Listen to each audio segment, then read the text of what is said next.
I sell handmade fortune cookies in the park. Each one costs $10,000, yet every day, people fight to buy them. That's because what I sell are fertility fortune cookies. Eat one, and you can get pregnant instantly. You can even choose what kind of child you want. Slip in a double yolk charm, and you'll have twins. Seal in a perfect test paper, and your child will be a genius. A spayed female dog ate one and ended up pregnant with 6 puppies. Someone buried a fortune cookie beneath a withered tree, and by the next day, it had burst into full bloom. I sell fortune cookies to both women and men. Anyone who wants to get pregnant, I turn no one away, even animals. If they so much as make a sound, I'll feed them. Until one day, a young woman, Mara Kessler, who had been standing in line from dawn until dusk, finally stepped forward and timidly said she wanted to buy a fortune cookie. I only took one look at her, then staggered back in terror. I can't sell to you. Leave, now. Chapter in an instant.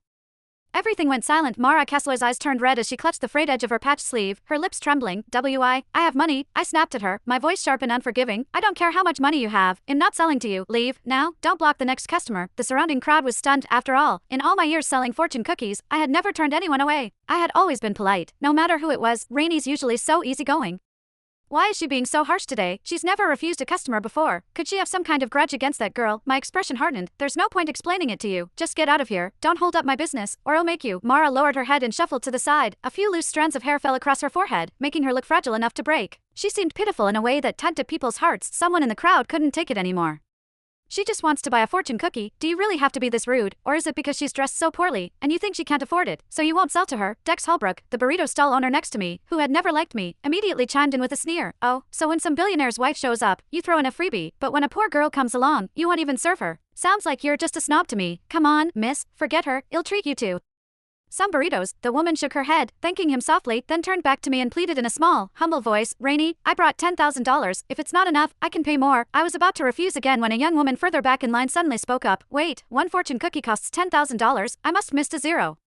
I only brought $1000. Without hesitation, I took her money, wrapped up a fortune cookie, and handed it to her. It's fine, I'll cover the rest. Next, the crowd froze. If it's not about the money, then why won't you sell to her? I replied coldly. I have my reasons. All you need to know is that if she eats my fortune cookie, it'll ruin my reputation, and I don't do business that ruins my name. The people around us looked confused. Aren't you the one who claims anyone who eats your fortune cookie can get pregnant? She looks young and healthy. Why wouldn't she be able to? I let out a cold laugh and said nothing. The crowd erupted into chatter, voices overlapping as they criticized me from all sides. I simply ignored every word. I kept selling until the very last fortune cookie was gone, then began packing up my stall. Behind me, Mara's voice came again, thick with tears. Rainie, I'll come back tomorrow. I didn't take her words seriously, however. The next day, she was already there, waiting at my stall before I even arrived. This time, she carried a bag in her arms, with a small crowd trailing behind her to watch. Rainie, this is everything I own.